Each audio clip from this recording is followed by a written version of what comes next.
एक मोठे नेते अजितदादा पवारांच्या रूपाने दुर्दैवाने आपल्यातनं निघून गेले, पण त्यानंतर प्रत्येक व्यक्ती त्याच्या माध्यमातून जो काही राजकारण करण्याचा प्रयत्न करतोय ते अतिशय चुकीचं आहे.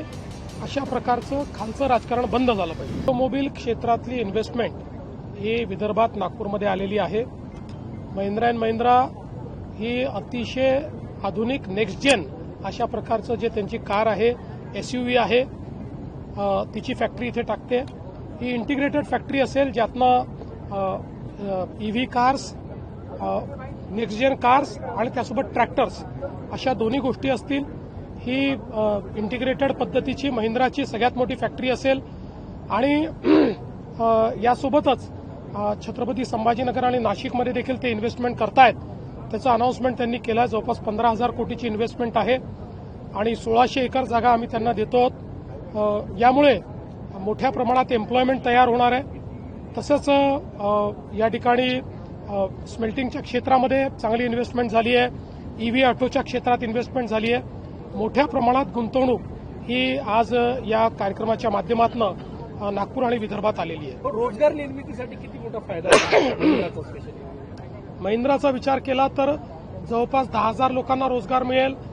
3 व्हीलरची जी इंडस्ट्री आलेली आहे ज्याच्यामध्ये एकदम लेटेस्ट टेक्नॉलॉजी येते आहे, त्याच्यामध्ये जवळपास 6,000 लोकांना एम्प्लॉयमेंट मिळेल आणि तसंच इतरही बाकीच्या ज्या काही इन्व्हेस्टमेंट आलेल्या आहेत त्यातनं अजून 5,000 ते 6,000 लोकांना मोठ्या प्रमाणात एम्प्लॉयमेंट मिळेल. तुम्ही नवीन रेकॉर्ड केलेल्या काही मिनिटांमध्ये MOU करण्याचा रेकॉर्ड राज्य सरकारने केलेला आहे. विजेच्या स्पीडनं असा उल्लेख झाला त्याच्या. चांगली गोष्ट आहे. काय झालं की आमच्याकडे त्यांच्याशी चर्चा केल्यानंतर लगेच चर्चा पूर्ण करून आणि MOU पर्यंत नेण्याचं काम आमच्या इंडस्ट्री विभागाने केलं आहे. हे एक नवीन रेकॉर्ड आम्ही केला आहे.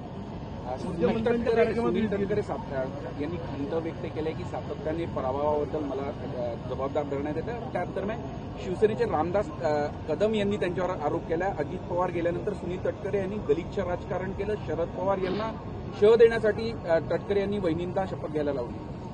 मला असं वाटतं की या संदर्भात जो काही वादविवाद होतोय हा अतिशय निरर्थक अशा प्रकारचा आहे, अतिशय चुकीच्या अशा प्रकारचा आहे. प्रत्येक व्यक्ती केवळ स्वतःचं राजकारण याच्यात कसं पाहता येईल हा प्रयत्न करतोय, हे अतिशय चुकीचं आहे.